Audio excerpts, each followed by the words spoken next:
April the 6th, 1995. The survivor is Betty Cohen.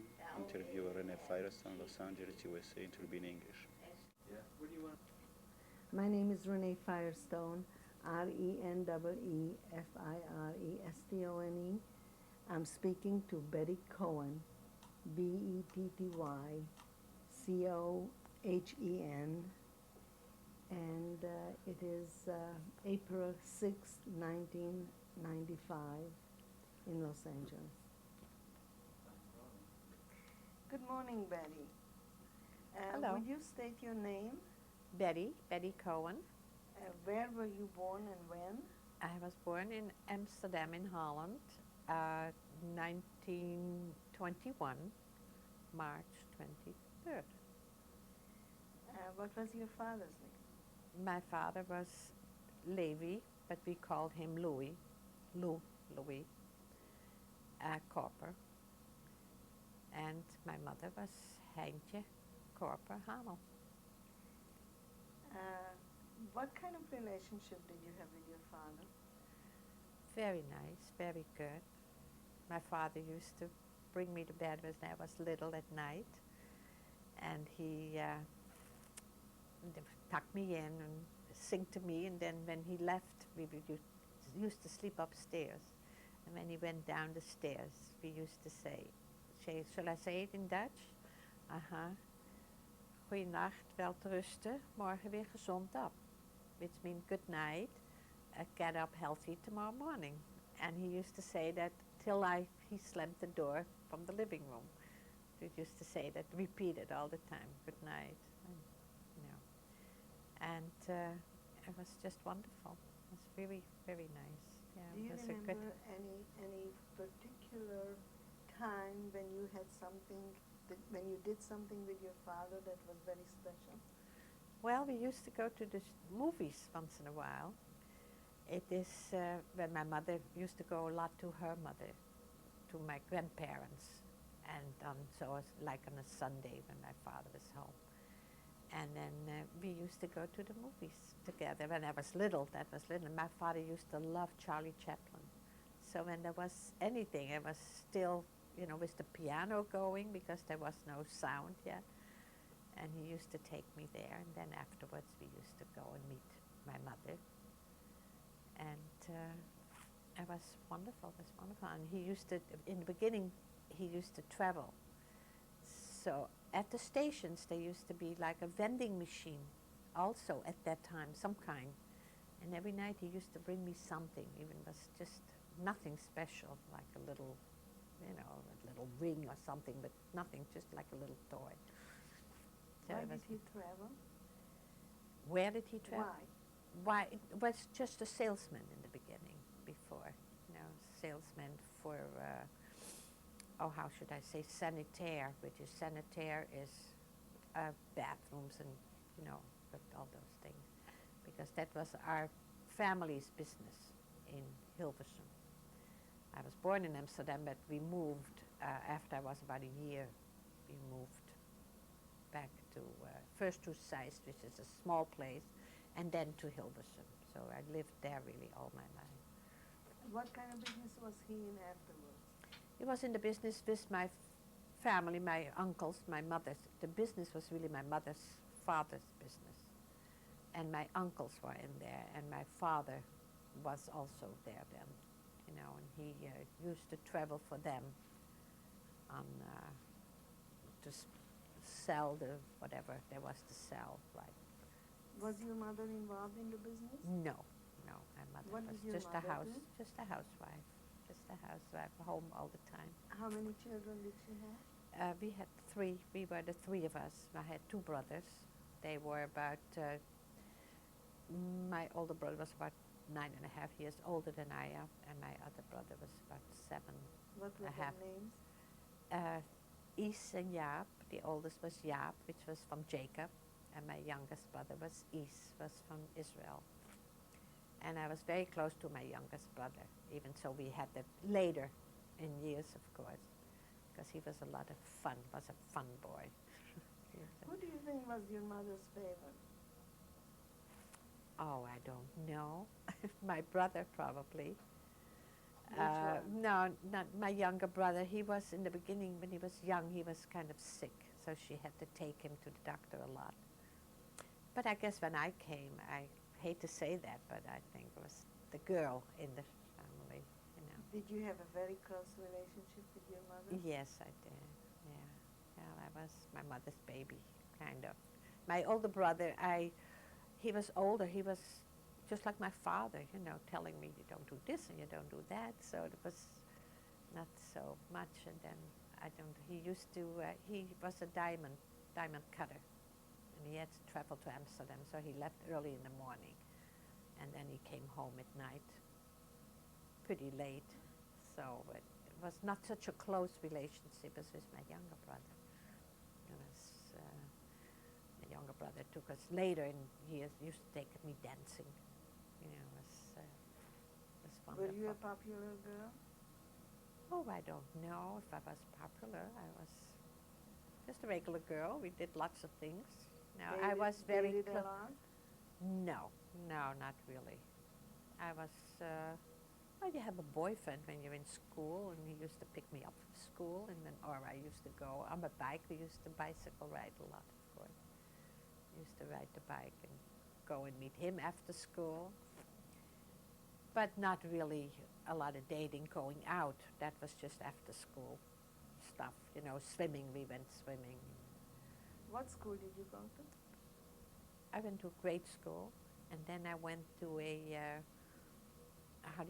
kind of a finishing school, where you learn how to cook and take care of that's what I wanted to do, care of little children. So it was a kind of a children's involved with the babies. They used to bring in babies, and we could bathe them, and it was very nice. It was a lot of fun. Did you have a lot of friends? Yes, we did have an awful lot of friends. But my closest friend was my cousin, who we really grew up together. We had a pretty close family. My family in Hilversum, my mother's brothers and their wife. My grandmother kept everybody kind of together, because like every Saturday night, everybody had to went to her house. So all the daughters, her daughter and her sons, and the in-laws, of course. Which grandmother was this? My mother's side. My father's side, I have not much. We didn't have much. They were not there. My grandparents had died. But From my father, the was corporate. your grandfather also alive? From my mother, Yes. yes. Oh yeah, my What was grandfather. their names? It was Sanna. My grandmother's name was Sanna, and my grandfather was Israel. And their last name? Hamel, Hamel.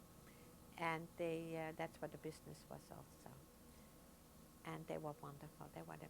You have no idea. I always say it's a shame my grandchildren don't, my children don't have grandparents, because we had a wonderful, wonderful grandparents. A lot of fun, and there was always party and always good food.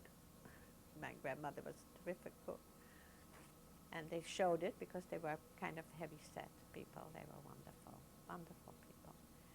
And they had, and then on Saturday night we used to go there, and there used to be a lot of, the girl was in the kitchen, and then she used to make all the goodies, of course, and the women used to play cards, and the men used to play cards. And I used to go once in a while. The grandchildren were not there, but I once in a while, because my brothers were so much older, that I once in a while went with them. And I remember lying on the floor listening to the radio.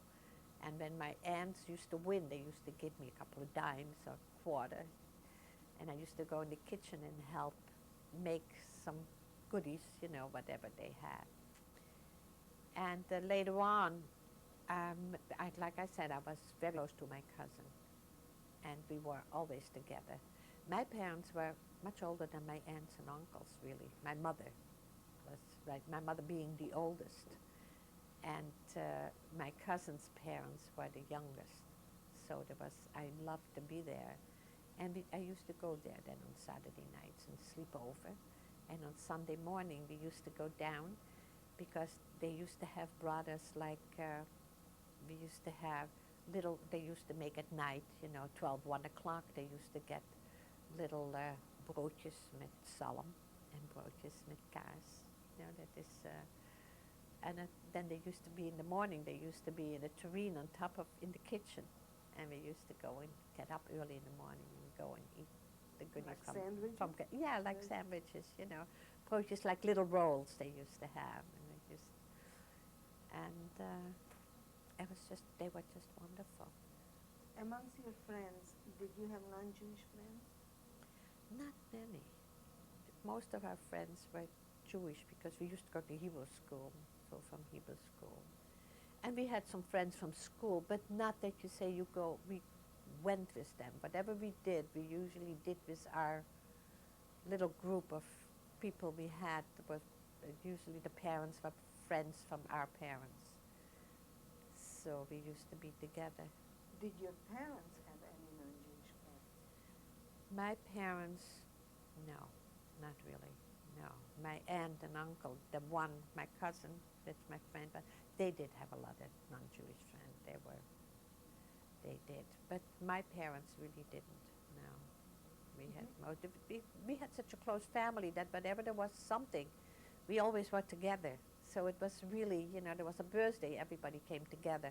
Already the women in the afternoon, and then the men came at night for a little, little snacks and a drink or whatever. And that was the family life we used to have. It was so nice. Did you belong to any Jewish organization? Well, besides Hebrew school, I belonged to a Zionist group, and I don't remember the name. Maccabees, maybe, something like that. It could be, there was mainly in Amsterdam, that there was a division in Hilversum also, where we used to go once a week, and we used to have little dances. And that was when we were young, though, was maybe up till about 12, 13 years old, probably. Was it more like a sports club? No, I can't say. I think, no, it was more like a social club. The sports club we belonged to was not Jewish, was not a Jewish club. While you were growing up, did you encounter any anti-Semitism? Not really, no. Not in Holland, not in Hilversum anyway, no. We were a pretty well-known family, and I never had anybody call us a name or anything, no, not really. Holland really didn't have anti-Semitism. Was your family religious? Not Orthodox, but we did go to shul, and we did go, like we had to go to Hebrew school always. And like with the holidays, for the adults, there was an adult shul, and then the children had a children's shul. And we had to go there, like with Yom Kippur, we were there all day. And then at night, we used to go to the big shul, which was across the street, pick up my grandfather and the family, and we used to go. So when did you first encounter anti-Semitism or anti-Jewishness? Well, we heard about it in Germany, and I remember my father always saying, it's going to be here too. And we always said, never in Holland, the Queen would never allow it, and it would never be here. And he says it's there, and it would come here too. You wait and see, you better get prepared. And nobody ever paid attention to it. My uncles, my grandparents, no. And then until 1939, 40, really. 1940, that's when the Germans came into Holland. And then the NSB, this was a National Socialist Bond or something that was in Holland, then they came out of the woodwork, kind of. So then they came with their brown shirts and their swastikas on their arms. And then before the Germans came in, I'm talking about the Nazis, the Yes. German government. Did you know any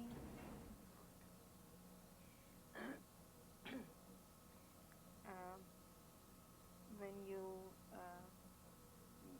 just before the Nazis came into Holland?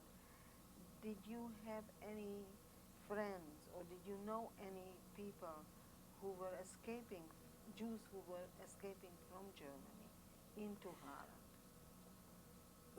Escaping from Germany, Germany yes. into Oh, Holland. yes, because not friends, my sister-in-law, in fact. My sister-in-law came from Germany, from Twice, near Cologne, and she worked for a Jewish family, but she was waiting for a visa to go to New York, to America. Her sister was here already, and she was just waiting for her visa, so her parents from Germany sent her to Holland to wait for the visa, because in Germany it was getting bad already. And that must have been in 1939. And at some Jewish organization, we had dances all the time, and we used to go with the family there. It was just a nice evening, and my brother used to go there, and he met her. And the next day he sent her flowers, and went on and on. So she became my sister-in-law. Then, when the war broke out in 40, which was in May 10th, I think it was, and well, after a while, she was already his fiancée, and she had to come and go to the authorities and say that's why she was in Holland and what she was doing. And my brother went with her, and they said she was going to be deported back. And he says, but we have a wedding date. And that's how she could stay in Holland. So they got Which married. brother was this? That was Israel, yeah. And and that's how she could stay, of course. And Did these German Jews tell stories about what's going on in Germany? oh, well, yes. Well, she used to tell us, of course, and she was very afraid for her parents. But her parents couldn't get out anymore. It was too late. And then sometimes she lost contact with her parents altogether. And What were the stories you heard, and did you believe them? well, at that time, we did believe him. Of course, it was bad. I don't remember too much about that, but I remember, that she was very scared for her parents. Their business was taken away already. They were in the butcher. They were butchers. Her father was a butcher. They had a butcher shop, and that was taken away, she said, and they were just living day by day, and they lived. It was a small town. Trice is a small. It was very, very small town. And then at one point she lost contact with them, and I don't really know the other people. I didn't. We got a lot of Germans to Amsterdam. They came, and also in Birkenau. There was a camp. There was some kind of a camp in Holland, which was called Birkenau, which was really to get the people who had no means of getting a home in Holland. They were brought under there like an internment camp. I don't know how you call it here. So What was something it called? Westerbork, W-E-S. You have it already, I think. And and that's where they were, and a lot of were in Amsterdam. A lot of them with money probably, because they lived very nice in the beginning, until of course they had to go. So when the Nazis first came into Holland, what were the first signs of trouble? Well, the first signs were that there was no Jews allowed in some of the places, and Like what? like What kind of? well, you couldn't ride street the bus. That was really, in the beginning it was pretty quiet, except for the NSB, which was the youth group or whatever from them, but when they came in. And they used to hound you, and they used to call you names already. But that time, we never knew about that. But then they, like I said, they came out of the woodwork and they thought they had the power. In fact, my first boyfriend, he walked around in a uniform all of a sudden.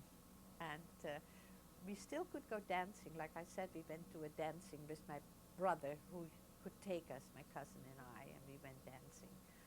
And then he was sitting right there, and I got so shook up, in his uniform. No, no, he was not Jewish. He was a wonderful, beautiful boy. I was very proud at that time to be his girlfriend. But of course, that was a youth group he was in, and but by that time he was about 18, I guess. Did he behave differently? No, it just said hi, but I didn't look at him. I mean, it was just, I was shocked, really, to tell you the truth, that, that was it. And then after that, we couldn't go to that specific dancing that we used to go to. It was a beautiful place right near Hilversum. And it was with the live bands. The bands used to come there, even the American bands used to come there. That was even before the war. We used to go to Amsterdam to the dancings where the big bands used to come, Stan Kenton and all those big bands. And were the Jews identified in any way? Later we got our stars. We had to wear stars. First we got it on identification cards, and with a big J on it. We had to go. And I always said, now afterwards you think, we were like cattle. Why did we go to to those places to go and say that we were? Why didn't we just didn't do it? But no, we just listened. That was the law. That's what you had to do. And in the meantime, we got they took the business away, of course. And we didn't have a car. My grandparents had their 50th anniversary in 1947. 37, I'm sorry. In 37. And the children gave them a car with a driver. They had a car. An Oldsmobile was a beautiful car. And and that was taken away right away the first year already. The Jews were not supposed to have their cars. And my uncle had a car for his business, of course, and it was all taken away. But when the war started in January, in May 10th is when they came in, let's put it. It was only 4 days. May 10, 1940, 1940, right? And they came in, that is when they came in, and we lived in Hilversum, and they said they're gonna defend Amsterdam. So we all went to Amsterdam. And at that time we still had the cars, of course, and we went with one car. But my one uncle didn't want to go. He says he's not going to leave the business, because why should he leave the business? Then my grandmother said, I don't want to go. My mother said, I don't want to go. But my father said, we are going. So everybody left except my one uncle. He wanted to stay home because the business was there. And we went to Amsterdam because we thought Amsterdam was going to be saved because of the water. There was a lot of water, they said. Of course, that wasn't it. The war only took 4 days in Holland. And when May 8, I was a bridesmaid at a wedding of a cousin of mine from Amsterdam. And May 10, the war broke out. And when we left May 10th or the 11th, something like that, we left to Amsterdam. We went to my aunt's house, and they were not there. And we couldn't understand why they were not there. And then we heard that they left for England. They had went to England with the young couple, and they had left everything behind. They just went, and they saved themselves that way. So we went to some other family members, but of course we had to go back to Hilversum after that. The war was lost. Holland lost the war, and we went back home. And then we lived for a while pretty normal. you know, you still could go out and you still could do things until, oh, it must have been 41 probably. I think 41 was the first razzia in Amsterdam in the Jewish quarters. And that was in 41. Would you describe what the razzia was? Was right in the Jewish quarter. Was my husband lived, was my fiancé at that time. He lived in Amsterdam up the Waterlooplein, which is really the center of the Jewish quarters. And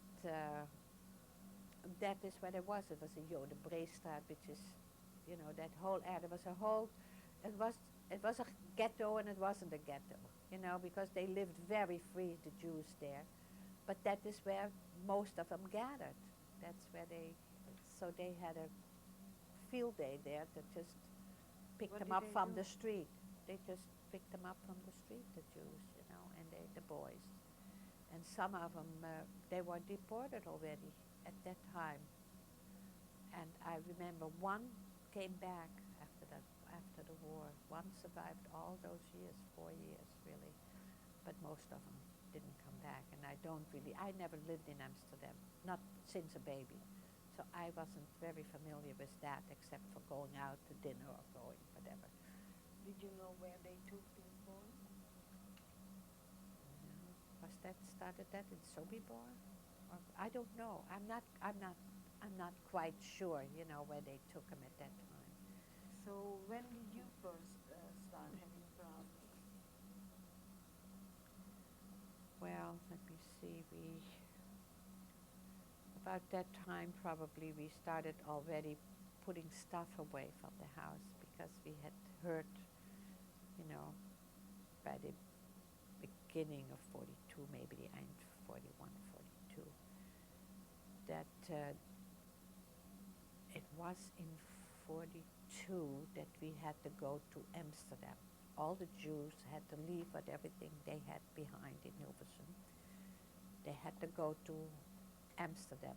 They had to go to Amsterdam South, which was also kind of a better area than the Jewish quarters.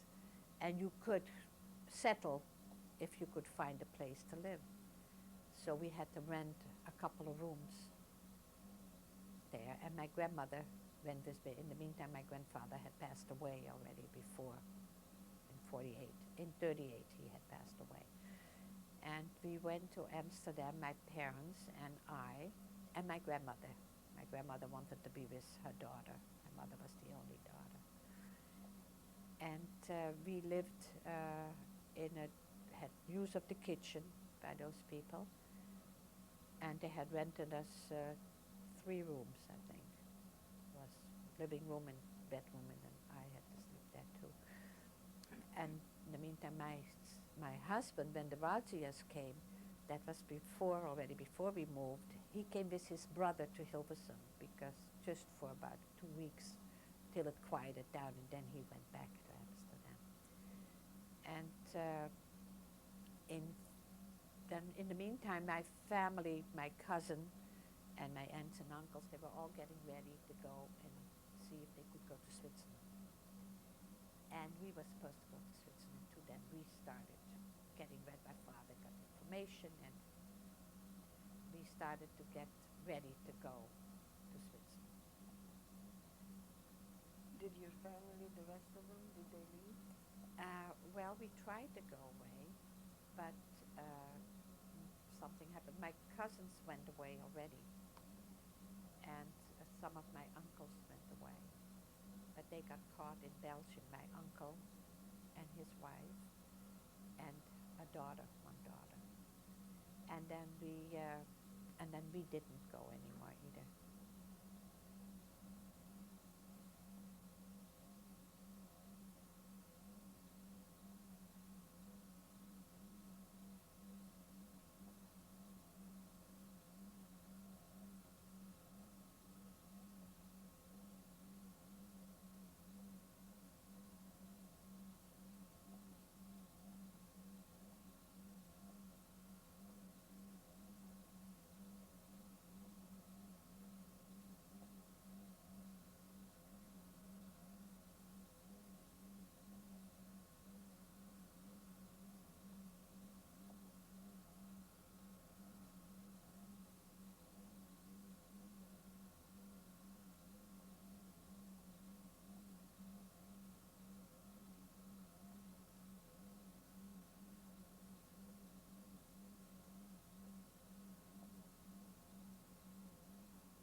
Firestone speaking to Betty Cohen.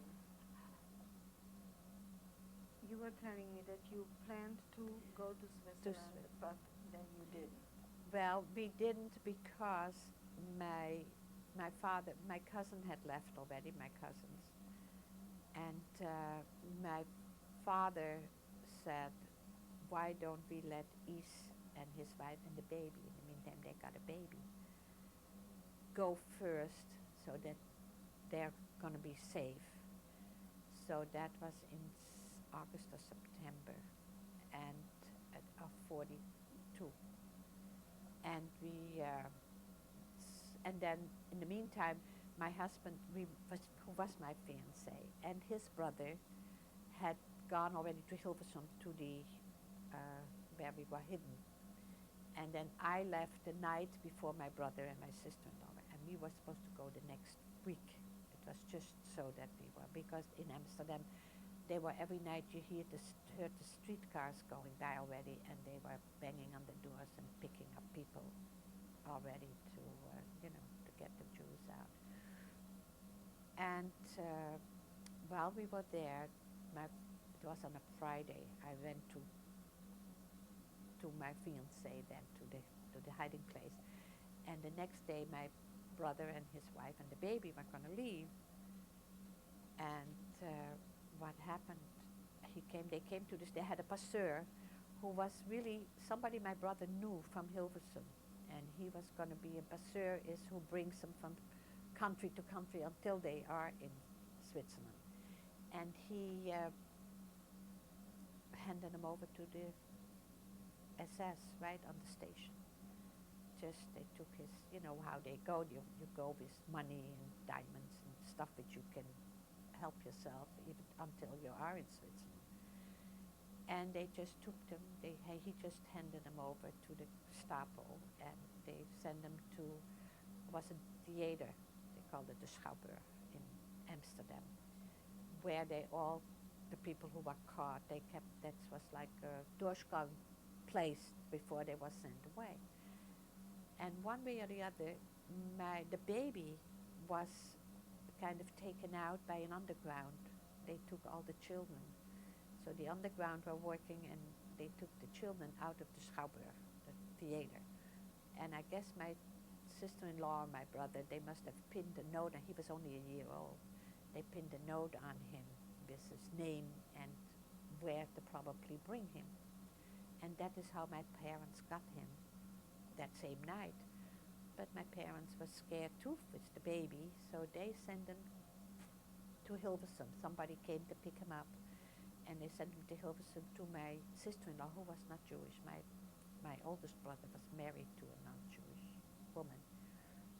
And but she had also a child, and my brother had to go in hiding because he was working already for the underground right away in 1940. As soon as the Germans came in, my brother went underground, and he worked in the underground already from that time. And then she couldn't keep them either because they kept seeing if my brother came home all the time, so she was afraid for the baby. And she brought him to a friend of my brother, of the father of the baby. And he stayed there for all those years. Those were generals. Yes, he survived. He's here. We brought him back here. And the parents didn't go. No, they were not there. I don't know exactly when they died, but I think my brother lived for a while yet. I think he worked. My sister-in-law, I don't think so. I don't know exactly what happened. When did you go into hiding? We went in, I was in hiding, because we were supposed to go to Switzerland, and then we were scared, so we didn't go. So that was the date we went. That was in August or September of 42. Where did you go into hiding? That was that date. Where? Oh, in Hilversum. And it was somebody my father knew. It was a poor man, but my father knew him, I don't remember through what, and he opened his house to us, which was really more like a little cabin was very small. It was 2 rooms and an attic. That was all it was. And a makeshift kitchen. It was really nothing outside. And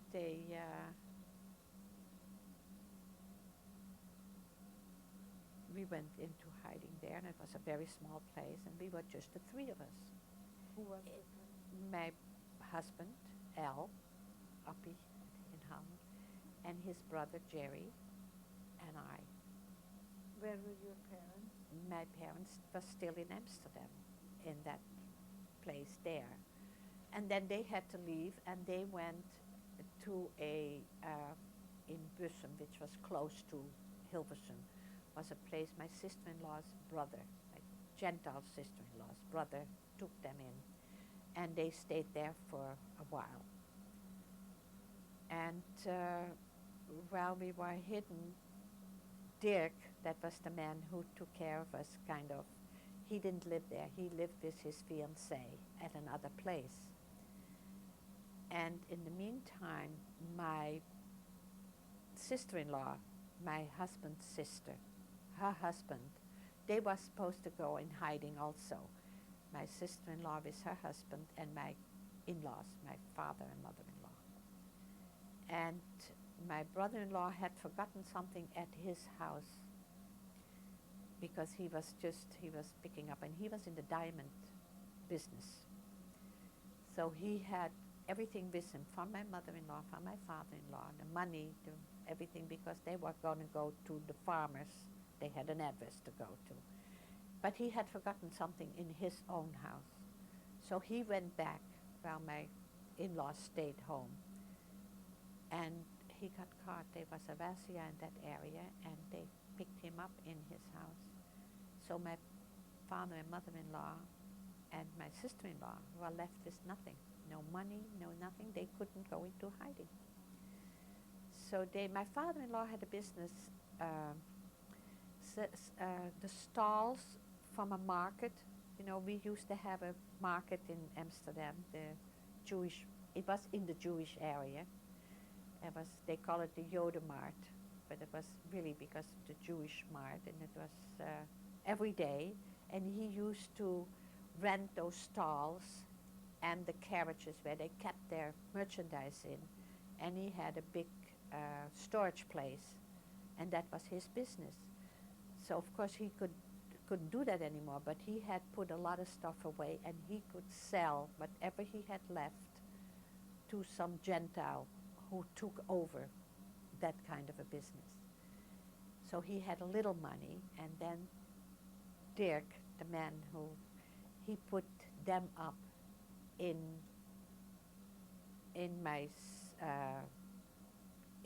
his girlfriend's house. And my sister-in-law came to us, so then we were the 4 of us in that house, and my in-laws were in the other home. And after a while, Dirk couldn't say no. He was like supposed to be just for one night helping. He was in the underground helping the Jews. So it was just one night because people were going to go to another place. And as it was, they stayed. So by the time we had finished, then my mother and my father had to leave where they were hidden because it was getting dangerous, they said. So they had to leave. So in the middle of the night, I don't know how, but they came to Hilversum. And they knocked on our door. They knew where we were. And we let them in. And that was my parents. Then he had some other people. It was an old man, about 75 or 80 years old. He had, and they came in. And then his 2 daughters came in. And his 2 grandchildren came. Then my grandmother was with her son, and they were going to go to Belgium into hiding. And my grandmother didn't want to go. She wanted to go with Heintje, with her mother, with her daughter. So my grandmother came. Then another aunt came. So as we ended up, and then 2 other people came, and 2 more people came, we ended up in that little place with 19 people.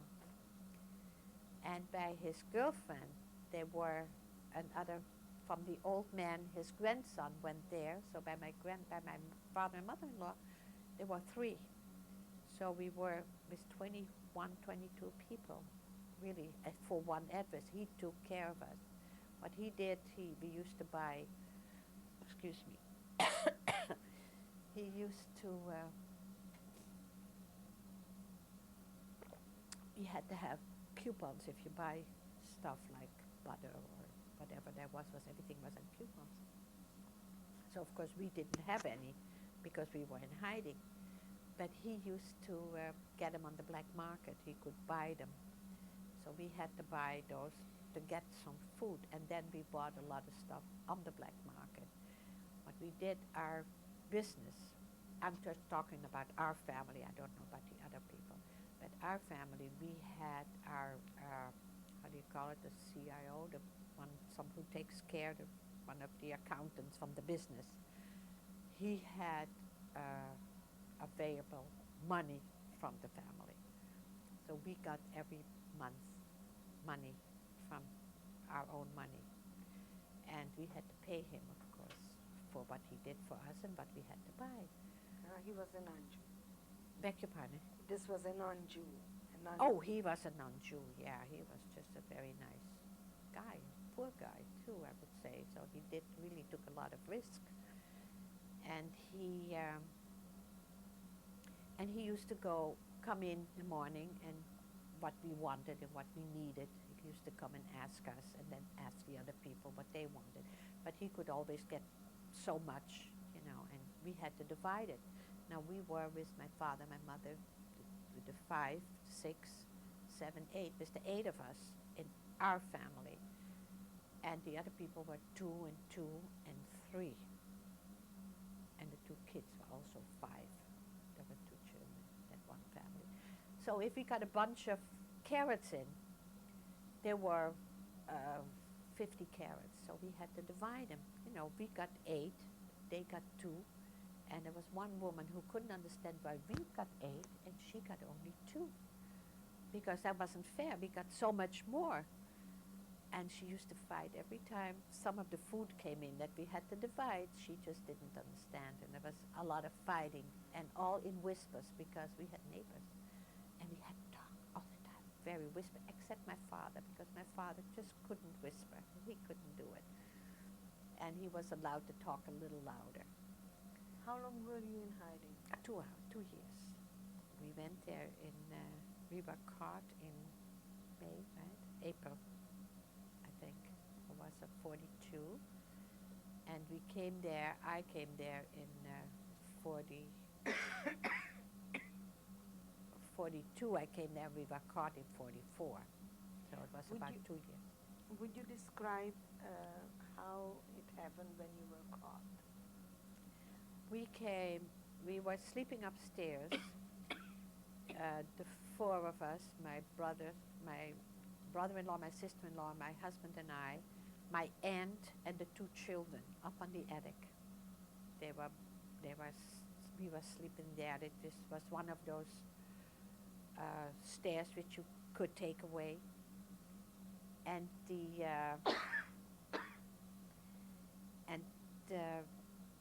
were lying upstairs. My father, my mother, my grandmother, and another couple were sleeping in the other room. It was one little room downstairs where they slept, the 5 of them. In the living room, on the floor, we had 2 people on the floor sleeping. The old man slept in a bed, and the 2 sisters slept in an alcove. You know, they had the alcoves years ago. And we heard banging on the door. Oh, it must have been about 6 o'clock in the morning, probably 6 or 7 o'clock in the morning.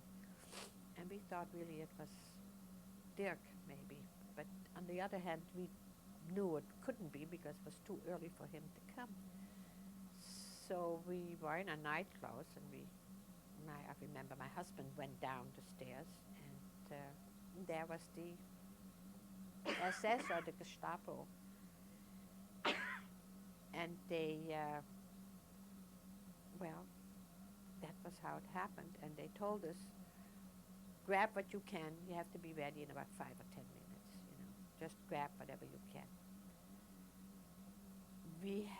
My father had for us, when it was already when we went to Amsterdam, you could buy knapsacks with all kinds of survival things in it and some clothes in it. And he had bought that for all of us. So we had our big knapsacks. And we had to get dressed real fast, and we had to go down, and then there was a bus who took us all out. And the neighbors, we were there for 2 years, they were in awe. They never knew that we were there. They couldn't imagine that 19 people walked out of there. And my father and my husband had made a diary. They had written a diary while they were hidden. And we had to leave everything behind, of course. We couldn't do anything. Also in that, then they took us to the police station. In the meantime, Dirk had come and saw the bus standing there and all the people watching. And he went back and he raced to the other place where he came from his girlfriend. And it was the same thing. So he knew that it was whatever they knew that we were there. So Who do you think they knew? well, it was, as we found out later, in fact, he was hanged, I think, after the war. It was Hansefles was his name, I never forget, because his brother had a vegetable. What was his name? Hansefles. He was the guy who told of us. How they found out, well, I don't know. They might have watched Dirk bike things or something. I have no idea. But that is the one who told them where to go and pick us up. So we went to the police station, and as we came in, there came my father and mother-in-law and that one boy. And we stayed there. We were interrogated. But that was the Dutch police, and we coming from Hilversum, some of them knew. In fact, there was one who knew my mother, was in school with my mother. And really the Dutch people were very, very nice, very good. And from there we went to Amsterdam. They transported us to Amsterdam. And there they brought us to the SS headquarters. And they interrogated us there again.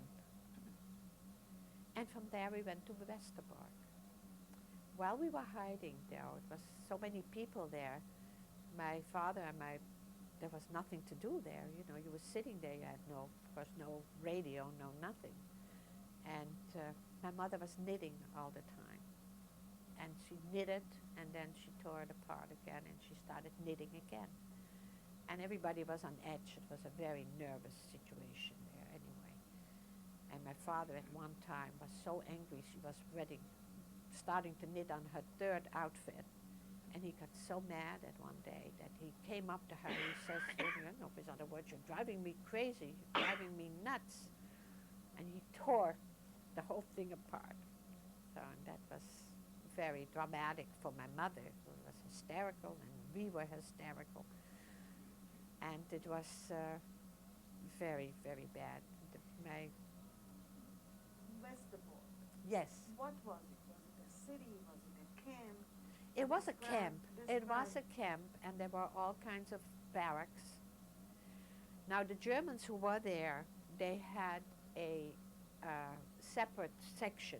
They were all walking around, and there were stores, where they had shines. In fact, they have one someplace left yet from Westerbork. They had some kind of a paper money they made because they used to work or something, and they could buy something. But the ones who were hidden, they all came into how do you call it, a strafblok. It was a punish block because we were hidden, we were not supposed to. So we came into a different kind of a camp, separate, with wires around it where you couldn't get out. It was really, and you came into one of the barracks with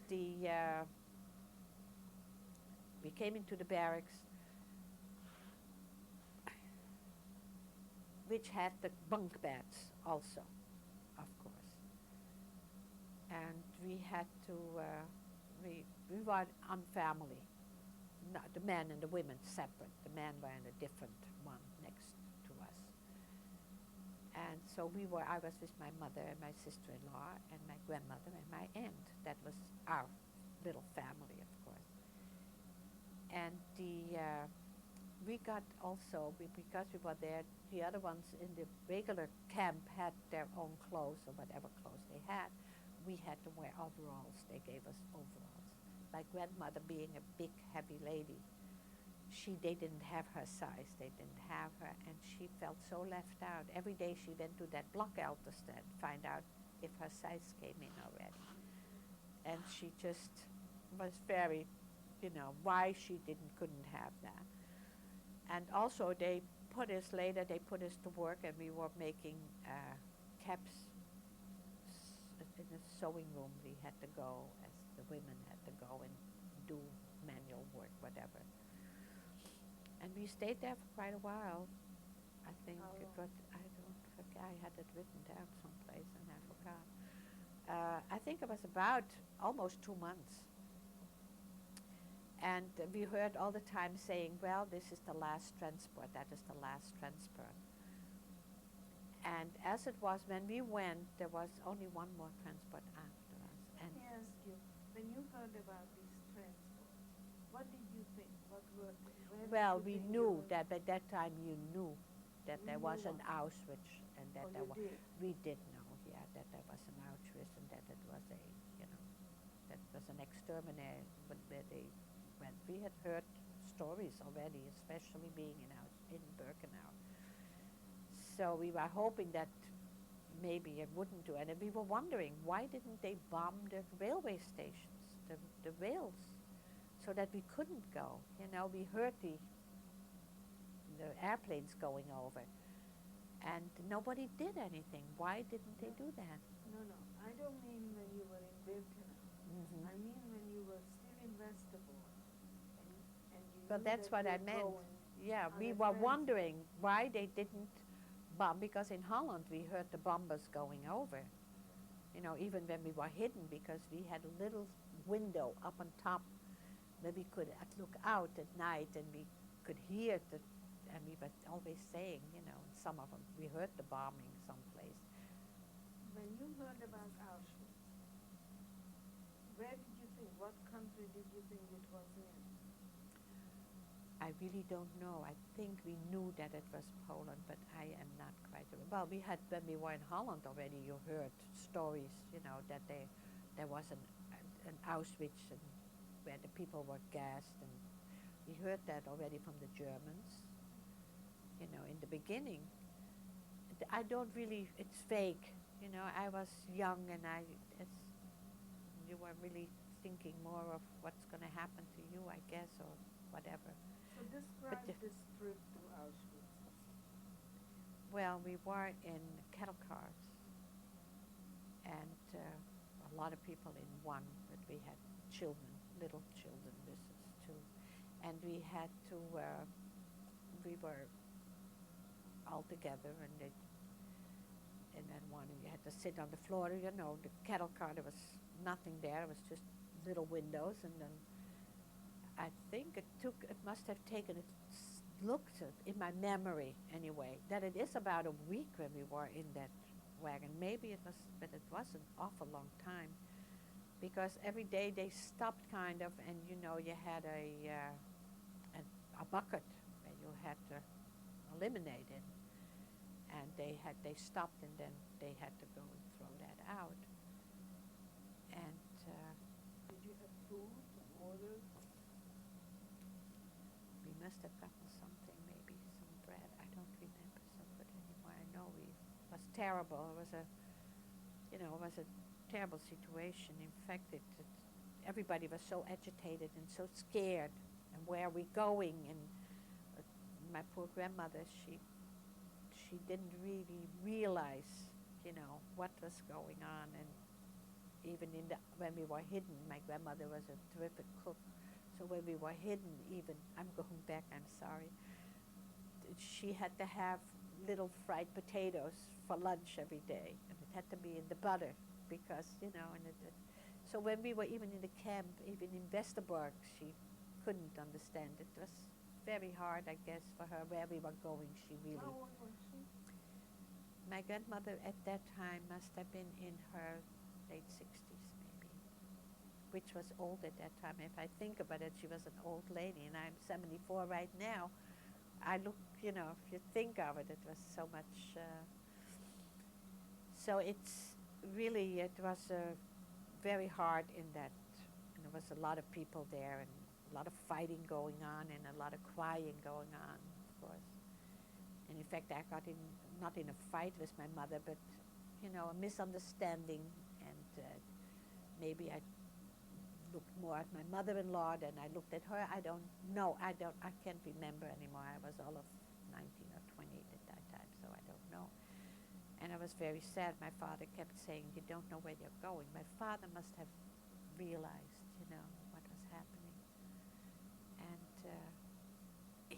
my father let grow his beard when we were hidden.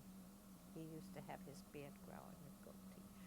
And then he says, if we do get caught, that's when I'm going to shave it off. And he had, and then we went into the, so he kept saying, "You better talk to your mother because we don't know where we're going. You better make up with your mother." So we hugged and we cried, and And when we came to, as it was Birkenau, you had little tiny windows up the slots on top of those wagons of the train or whatever it was. And my husband used to look out. His brother picked them up and looked out, and there were also prisoners up on the outside on the station there. And they kept saying, and they were Dutch boys, and some of them my husband recognized, from his area. And they said, "Oh, you also here," and blah, blah, blah. He says, "Do you have a lot of children in there?" And he said, "Yeah, we have quite a few." He says, "Give the children to the older people." And so my husband said, "Okay." And then some of the women didn't want to give their kids, but my mother had a little girl of about 2 years old who she kept in her arms. So when they opened the wagon and we had to get out, we had to all line up, kind of, and my father hugged us, and we all stood together and cried when we saw all that going on there. And there was, I slipped my mind his name, but it was a very known name. Right now I can't think of it. Who was standing there, one of those big... Dr. Mengele? No, I don't think it was Dr. Mengele. It was somebody, I don't know anymore, I can't think. A Nazi? Yeah, it was a Nazi who was standing there, the SS, with his helpers next to him, and I can see it going, and we walked up there, and then the women, old people with the children went that way, and the young ones went that way. The older man went that way, and we went that way.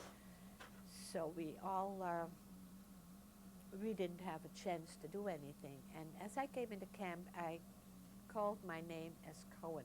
I wasn't still a Cohen because we weren't married. But I thought maybe on Sundays we got together. You have those fantasies that you think, well, maybe they'll put us together. Maybe I'll see whoever. And then we came into Birkenau. I said we came into the sauna. They brought us into a sauna, and they made you undress completely. They take everything off, and I don't think they asked the name at that time, or maybe they did, but I don't remember that. And they said to us, to undress and take everything off and leave everything here, because we still had our whatever we had with us, and we left it there. We had to leave it there. And we had to go in line, and then we had to line up, and that's when they gave us our number.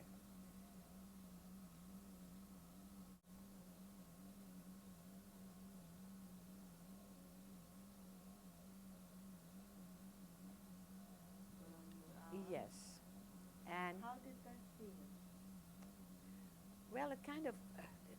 like pins.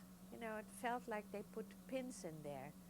But of course, we were so nervous. I don't know. You know, it was just, and we tried to rub it off. I don't remember. We were standing there, and we tried to, you know, kind of rub it. But of course, it was kind of in there. And they used to, you know, you were standing there naked for all those men. It was so humiliating. It was terrible. And they sprayed us with some white stuff. And that was terrible, you know. And the private parts and under your arms, it was a horrible thing. And they gave us some rags to put on. It was just nothing to put on. And then, no, they didn't shave our head yet that day. We were just going, and then they put us into a barrack where we had to be the first. And we were called back the next day because our number wasn't the right number. They gave us a number by alphabet, I guess. So we got another number. So I have 2 numbers on my arm. Can I see that? Sure. I have the 2 numbers. The first number, they scratched out the first number, and they put another number on top of it. What was the number? The number was A2288 was the old number, and then the second number was A5252. Vadisham Dwa, does that sound that right? I mean, that's all I remember. They called us by number, so that's how I remember that thing. What did that number mean? Like a kettle, we were marked, you know, and that's where the number you went by. I mean, they never called you Betty or Cohen or whatever. They called you by the number. That's why I remember the numbers, you know, the 2, whatever it was, Vadisham Dwa.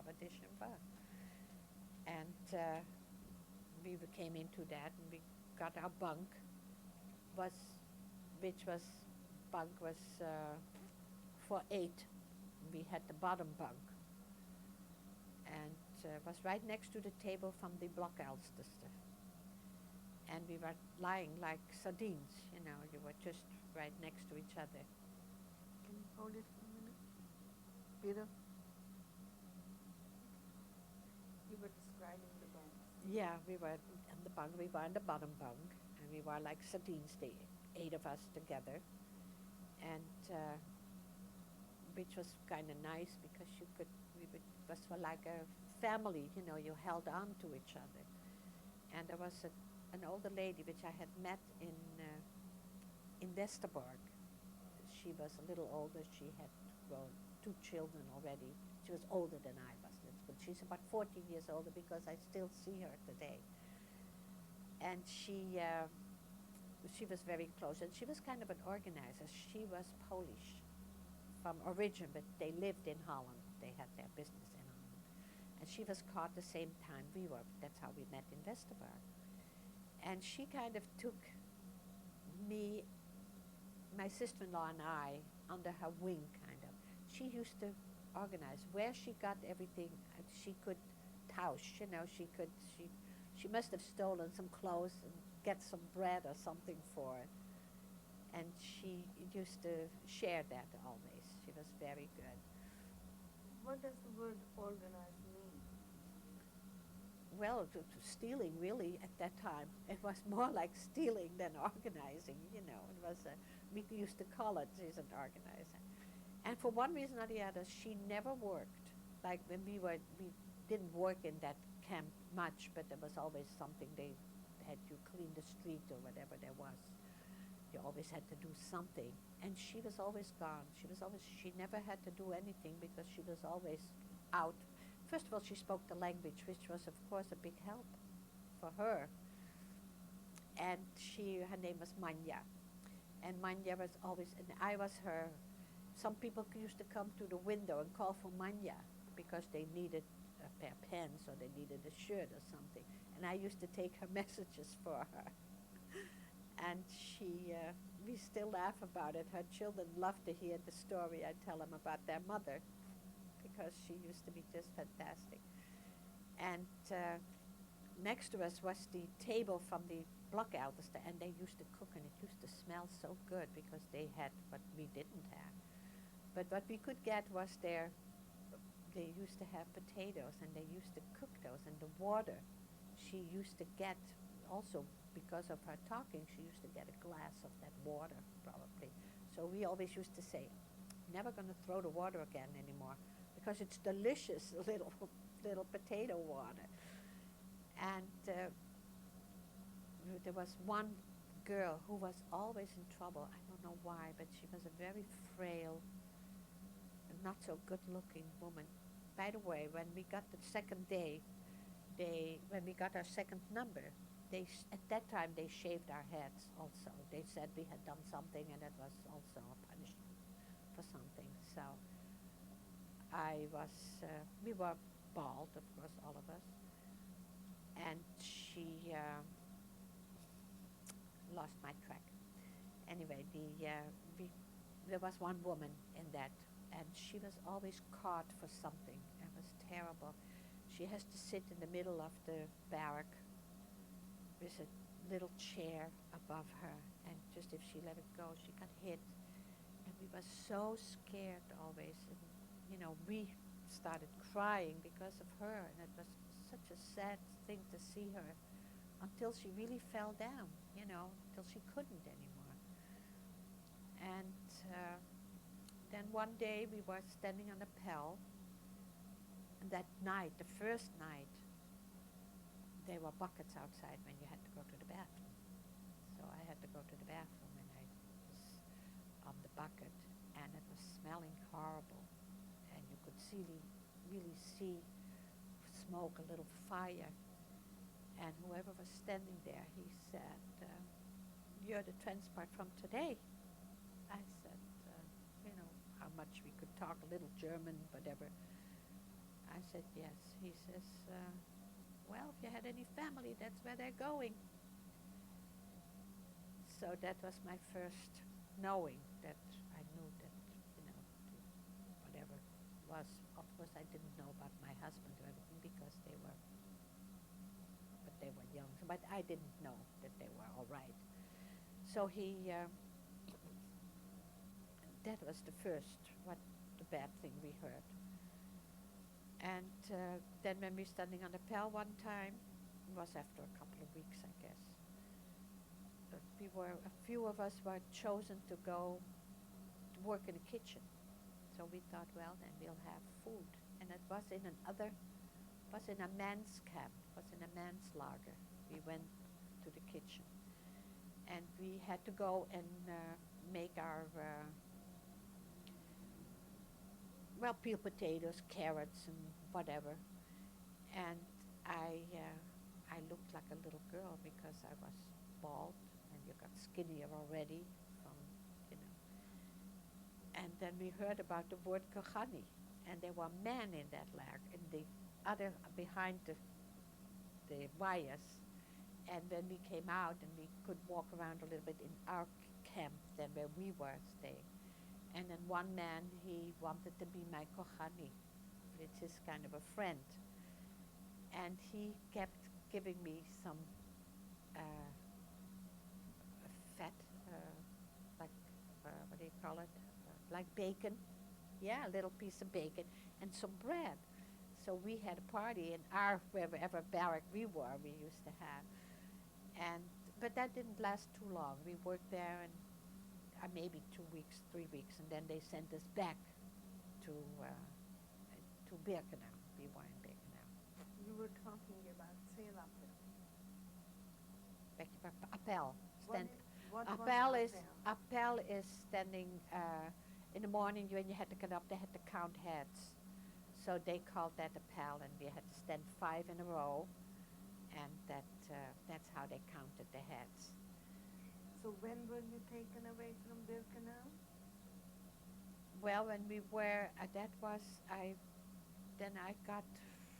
from malnutrition or something. I got in my ankles, I got holes, infections. And they put me, it's not the crankabout, but it was some kind of a convalescent block where you didn't have to work, but you could get a little bit more.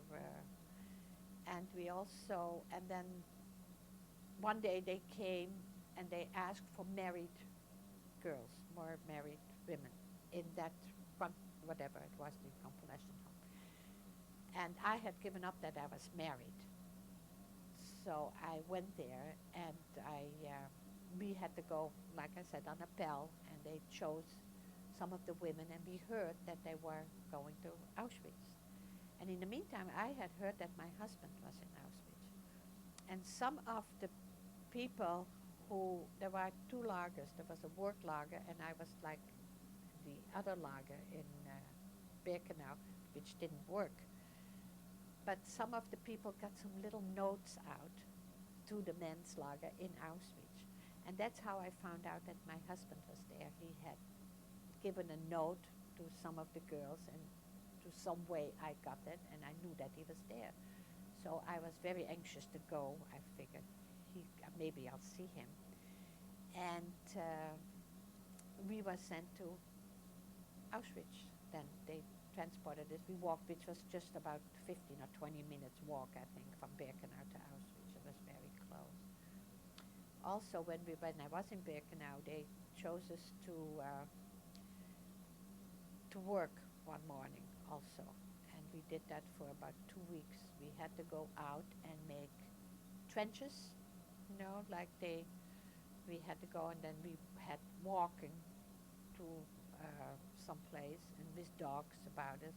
And we had one lady who was something on the side of the road where we were walking, and she pulled something from that, and the guard sent the dog after her. And on the other side, on the left-hand side, there was a pond, water or something. And the dog we never saw her again. The dog pushed her in there or whatever. We never saw that woman again. And she had 2 children, I know she was very worried about, but of course they went the other way, so she didn't never know what happened to them. But we never saw her again. It was a big, tall woman. It's funny how some things you don't remember, and some things you see so vividly in front of you. And we used to have to, with those picks, we used to have to break the ground, and they were standing behind you with the dogs, that you had to do that. We had to do that for about 2 weeks. That was before I went to Auschwitz. That was still in Birkenau. Then when we went to Auschwitz, we came again in the, how do they call it, courts on swelling?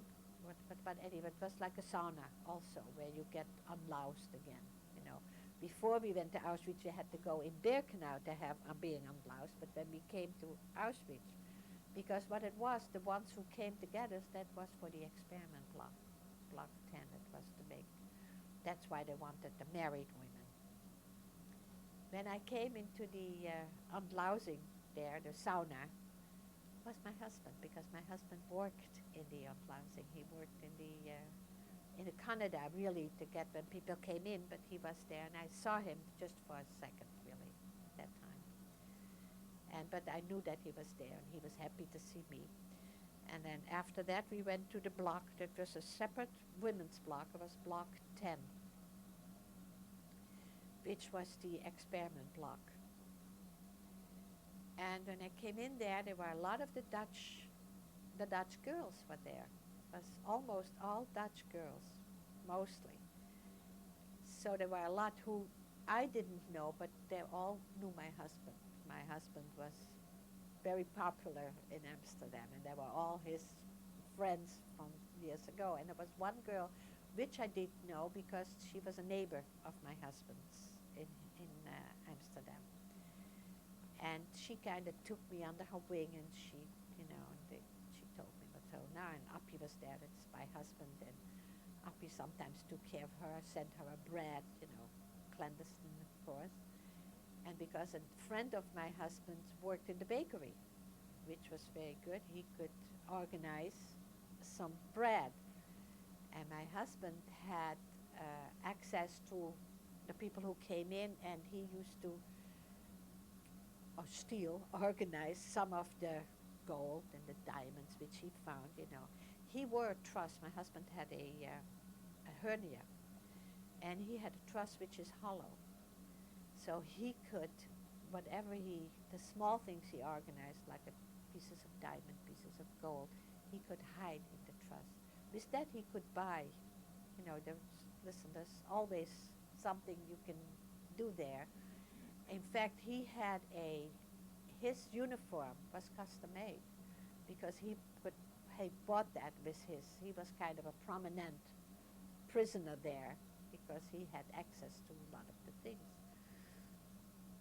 And once a week we went to the sauna. We had showers in that block. It was very nice. At that time it was very nice because our bunks had sheets and pillows, white sheets and pillows, and we had blankets. And because it was more like a hospital, as we understood it, we were bought by the doctors. One of the doctors was a Dr. Goebbels.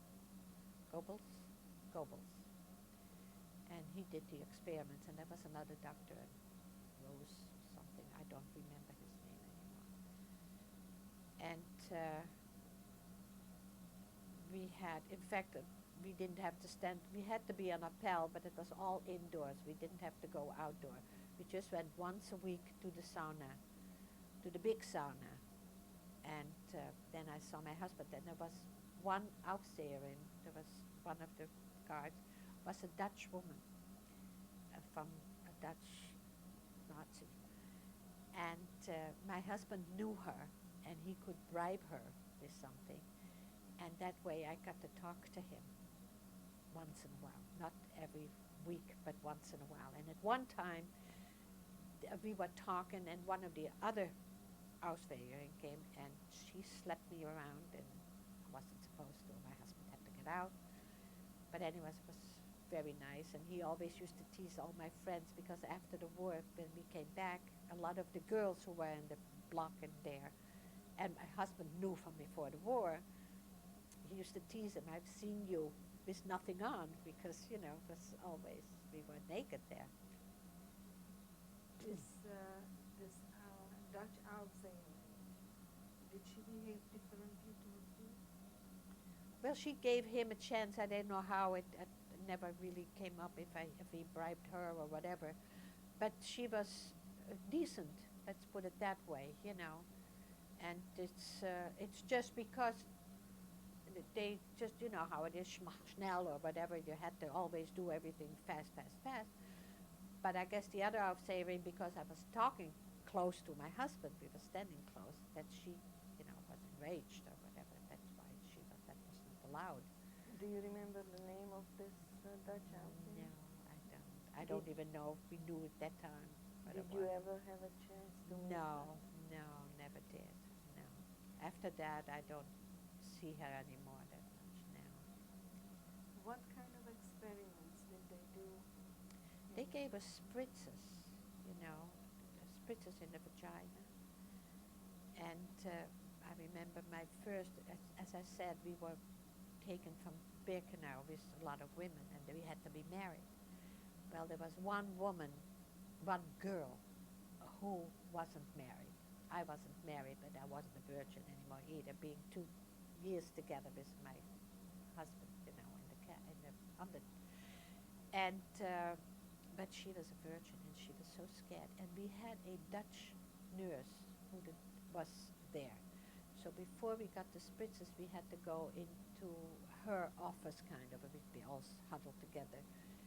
And then she was scared, so she told her that she wasn't a virgin.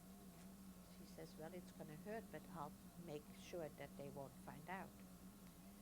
So she helped her, and that way she could stay, because if she wouldn't be, she would have been putting back to Birkenau and putting into the gas chamber. So then we were cold, one at a time. And it was a terrible thing, because they put us on the table. Me, I was alone, of course, and there were about 2 or 3 guys, and they were like you're going to a gynecologist, right? That's how you lie there. And then the one guy called the other one, and he says that he should come and look.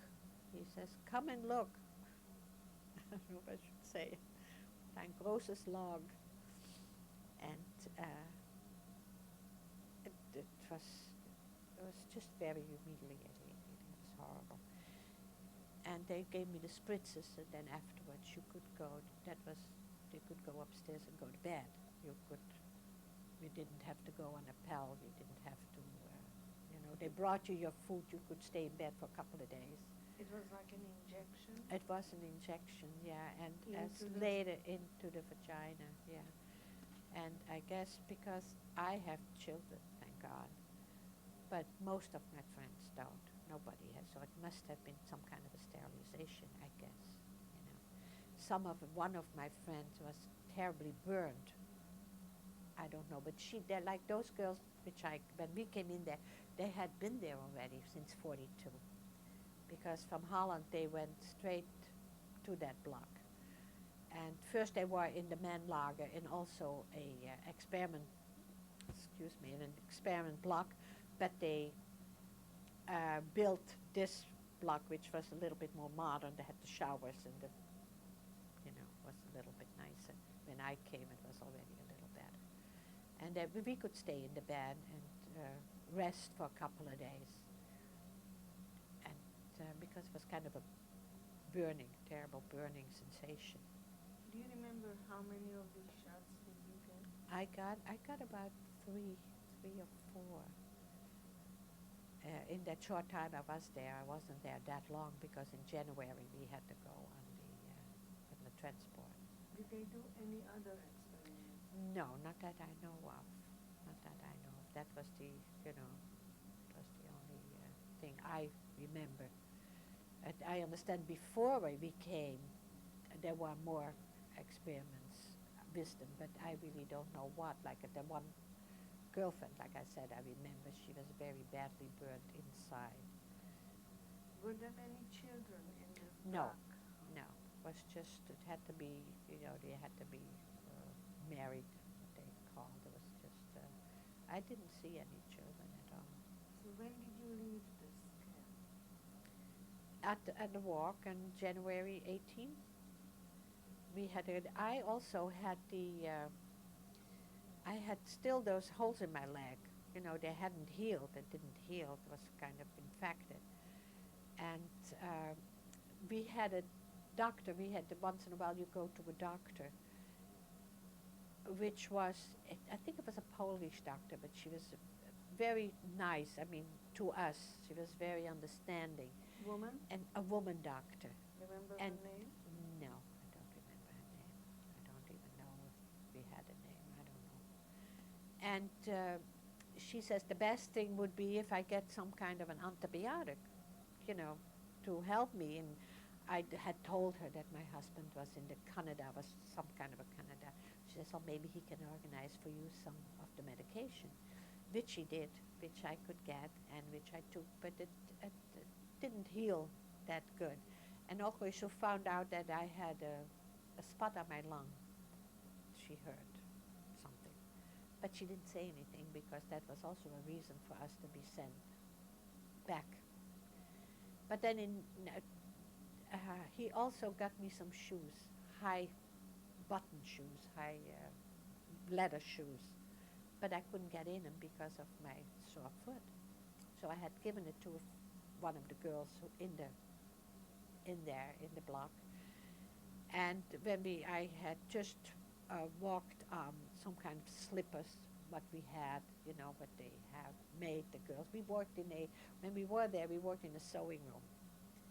We had to make caps and nothing special, but little things because they had to keep us busy during the day while we were not doing anything.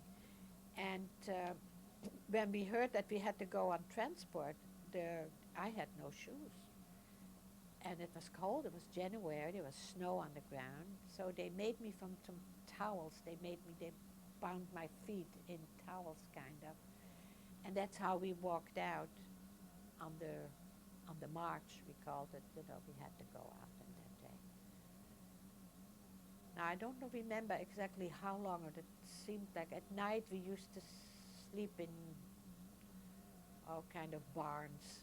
They used to put us down if there was a barn around. While walking, we had to walk, and I really was bad. And those two girls from the Halberstadt girls, they kind of dragged me along. They were, they kept me coaching. Come on, Uppy is still there, and you have to keep going. And I said, oh, I can't, because if you couldn't walk, they just shot you, which we have seen lying next to the road. We saw a lot of people lying there, and also in our transport, some people who couldn't go, they just shot them and left them. And so when we came, then we had to go into a kind of a coal cars after I don't know how many days. Maybe we walked for 5 days. I don't really remember as much how long. But in the coal carts, we just had to stand up because they put so many people. We just were like real close, everybody close to each other. And some of them couldn't stand, they fell in between our legs. And it was cold and snowing. And we just, that before we came to Ravensbrück, we went to Ravensbrück. And we came in there, and there was, I don't know how many go in a barrack, but there must have been thousands in that one barrack because it was overfull. Ravensbrück was overfull because the Russians came closer and closer, so all the camps were being moved up. So I'm sure there were a lot from other camps also already in Ravensbrück. And it was stifling hot in there, as cold as it was outside, the snow and the ice. In that bucket was just so very hot, and we had about, I think we were on an upper bunk, I remember, which we were before maybe with 8 like sardines, but we must have been already with 15 or 20 on the top there. And there my feet healed, maybe from the heat, that the foot, the infection got out, and it was all cleared up, really. And we stayed in Ravensbrück for quite a while. Must have been for over a month, maybe even. Before then the Russians came closer and closer, and that camp has to be emptied. What did you do in Ravensbrück? Nothing at all. Just sat every day up on top. There was nothing to do. And you could go out. It was so full that you had to climb through a window to go out, to go to the bathroom. Did you have to stand up there? In Ravensbrück, I don't think so. No, it was just too many people, I guess. They just went by the bunks. We didn't, it was horrible because all I remember is sitting us up there in the heat. We had to take off our clothes because it was so hot, whatever we had for clothes coming from Auschwitz. Was there any epidemics? Was there any Well, there was disease? sick people, you heard people throwing up, people having, of course, dysentery. A lot of people had the dysentery, which most of us had, at one time or another. In fact, when I left Birkenau, my sister-in-law, she didn't go with me to that block because she was sick, and she died of the dysentery. When they left Birkenau, which was also in January, I guess. I heard from other people who did come back, who was with her, that she had collapsed and she had died while walking. She had from the dysentery. And while I was in Auschwitz, my husband was with his brother and a very close friend from him also. The 3 of them, that was the friend. And he slept next to his brother in the one bunk. And then one morning his brother was missing. And he went looking, but he called his friend, Uppy. His was also an Uppy. And he said, Uppy, Jerry is not here, I don't know. And his brother, he was very distressed already. And he found his brother by the wire. He had killed himself.